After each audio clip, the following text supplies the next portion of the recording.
In this video, we're taking a look at Australia's wokest politician. She doesn't believe that Australia exists. She is absolutely insane. Some of the things that she says, if I said them, I would be accused of hate speech. This is the story of Lydia Thorp. And if I have to burn down Parliament House to make a point, I am not there to make friends. Police are police. Shame on you. No, shame on Shame you. on you. You're the one who brings They're the ones killing our people. All I want to say to the black brothers there, and anyone that we're fighting, any black man that stands with a white little like that, you can all get too.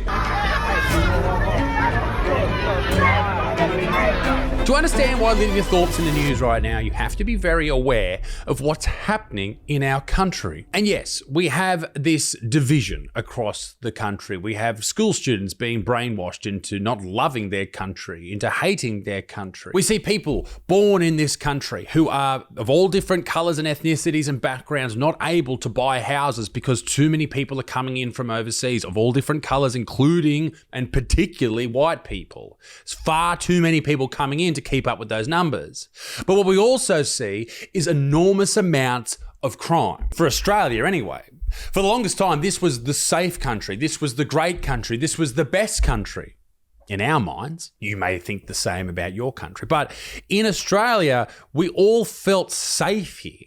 But that's not the way anymore. If you just watch the news on a daily basis, you will see different things pop up all the time about youth crime. From Alice Springs, where youth crime is exploding, to repeat offenders on the streets of Queensland, teen carjacking gangs, school teachers teaching everyone that police are systemically racist. Other parts of the country, in the Australian Capital Territory, the ACT, they're pushing the age limit to be charged with the crime. They want to put it up to 14 and then to 15. How far do they go? We are sick of this shit. And that's what brings us to this moment in the crime capital of Australia, Victoria, where machete crimes, knife crimes are a daily occurrence. Finally, their disgraceful leader has decided to do something about it. The Premier or the Governor, Jacinta Allen, has promised to crack down and jail violent young offenders. But this is where Lydia Thorp comes in. She says that this is unfathomably, fucking cannot say that word, cruel. Jacinta Allen has announced that her government would adopt an adult time for adult crime law, mirroring the Queensland law that was implemented in 2024, which is what the Queenslanders voted for. Now, I don't know exactly how that's going for them right now, but the point is we have an enormous amount of young offenders who are committing crimes. And if you saw this video I posted just the other week, we saw that the vast majority of these people who are committing these violent crimes in our great country are repeat offenders. They're released and they do it again and they just do it again and they do it again and they do it a fucking again. So what else do you do? I understand that you don't want some guy or girl to do a dumb shit crime, something stupid, something ridiculous, and then get locked up for a long period of time, unless it's obviously something, just awful. But if it's just a silly thing, a dumb thing, a momentary lapse in judgment, okay, you don't want to lock them up forever. Their frontal lobe's not, it's not completed its installation, if you will, into the human body until they're 24 years old. So you don't want to lock them up immediately. But if they are continuously doing shit, if they're stabbing people, there are people, there was one guy, I can't remember exactly where this was, but this is exactly the type of precedent that the judicial system in Australia has set, who said he loves stabbing people, he loves it, and they let him out. Are you fucking kidding me? What the fuck? So unfortunately, there's no other option. These repeat offenders, these are my words here, all right? Nobody else's, my words. I want this to be a fucking t-shirt. Lock the up. If you do something violent, if you attack someone, if you hurt someone, harm someone, you deserve to be locked up. I don't give a fuck how old you are, you little. But of course, as Lydia Thorp always does, she made this about race. This is what she does. She's a Greens Party member, which means that complaining and whinging and being the victim is her narrative. That's her lifestyle. That is what she does. She loves this shit. It's how she gets attention. It's how she gets votes. She came out and said that Jacinta Allen's policy would be, quote, hurting black and brown children. Okay. Well, here's one for you. Those particular black and brown children won't be arrested, won't be charged, won't be locked up if they don't do anything wrong. Now, I would absolutely hope, and I would assume, and I can pretty much guarantee you, that the police in Victoria would arrest someone and charge someone based on their crime, not the colour of their skin. Okay? Now, if you are committing crimes, regardless of your skin colour, you deserve to be locked up. It's pretty fucking simple. All right. Now, if it overtly affects brown and black children in that part of the world, then we need to look at why are these young kids committing these crimes. There needs to be interventions put in place. You need to go around to the parents' home and say, what the fuck are you shit doing? I'm sorry, ladies and gentlemen, if that's a bit brash, but you have to address this with the parents. This is on them. Okay, maybe dad's not in the picture and mum's struggling. Understandably, I get it. But fuck, man, you've got to sort some shit out or give those people some fucking contraception. And I'm not talking about just brown and black. I'm talking about white. I'm talking about every color. All right? Make contraception free for the shit. That's my motto when I run for Prime Minister. Hey, Mr. Prime Minister!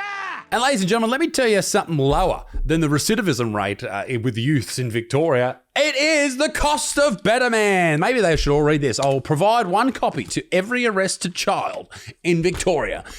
It's the bargain bin price of 60% off at the moment, ladies and gentlemen, for Black Friday. Can I say that in this video? For the Friday, for November. Buy it. IsaacButterfield.com. To give you some more context on who Lydia Thorp is, she's the most outspoken voice when it comes to things like Indigenous sovereignty, abolishing colonial institutions, and she has the view that Australia, the country itself, is an illegitimate state established by invasion. She describes herself as a black sovereign woman who does not consider the Australian government her legitimate authority, even though they pay her $250K a year, thereabouts. Do you not consider them a legitimate authority when that money comes in? Do you give that money away?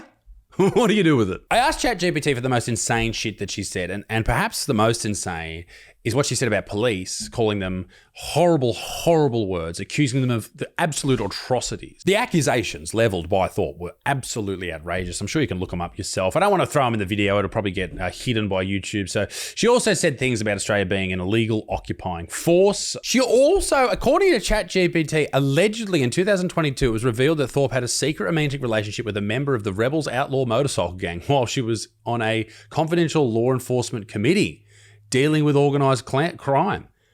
Oh, is that true? I'm going to look that up. Green Senator Lydia Thorp admits to undisclosed relationship with ex-Bikie President Dean Martin while on law enforcement committee. Now, she can be in a romantic relationship with a bikie. Who gives a shit, right? Bikies are regular people. Just, they like bikes. But what I will say is if you're on a committee or a crime committee dealing with organised crime, you probably shouldn't be dating someone who allegedly, not saying that Dean Martin was involved with that sort of stuff, but bikies themselves are apparently, allegedly, please don't kill me, involved in those sort of things.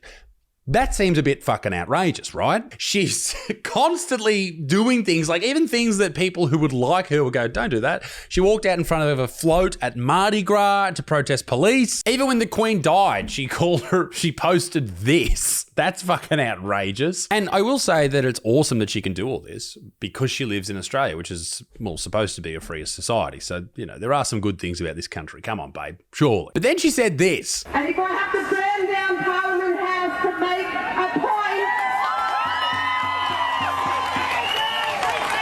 I am not there to make friends. I'm there to get justice for our people. Lots of young local fat women cheering her on. What I will say is this. Lydia Thorp's crazy, okay? She says outrageous shit this is all in my opinion, by the way. She says outrageous shit just to be able to get more media coverage. That is all what it comes down to. Nothing more, nothing less. Back to the adult time, adult crime laws. This is from Thorp. Quote, the Victorian Premier wants to lock up 14-year-olds for life and pretend that it's leadership. Not only is that unfathomably cruel, it's the most shameful attempt to cling to power, end quote. Well, what else do you do? Like, there are other options that you could probably help these young kids with. But there are some people in society, and there always has been, there always will be, and it's not defined by color or race or where you're from. Some people are lost causes, or at the very least, it's going to take a long time to sort these kids out. Now, should they be not locked up? Should they be able to go free? Absolutely not. Maybe they should be in institutions where they are fucking sat down and said, listen here, you fucking dipshit. What the fuck are you doing? And then shown some guidance, looked after, helped, maybe shown the love that they were never shown. Maybe Thorp's right in a way, like these kids should not be thrown just in jail and forgotten about and then released in 16 years and then they're back on the street doing fucking violent shit again and being institutionalized and all that type of stuff. Maybe they should be looked after to the extent that they can actually help these people. At the end of the day, something needs to be done. These kids need to be off the streets, out of people's fucking homes and out of people's cars and locked somewhere where at least we can do something with them to either help them or more importantly than these kids, let's be real here, help the people who keep getting attacked. She went on to say that this isn't about community safety. It's about the looming state election, appeasing White Herald Sun, which is a newspaper, reading swing voters and keeping Labor in power by hurting black and brown children. Okay, so yeah, you're just accusing it of being sort of a racial decision, I think. That's what I get from that. She goes on to say that we know that children from First Nations, which is Indigenous or Aboriginal kids, and migrant backgrounds, particularly African and Pacifica kids, will be targeted.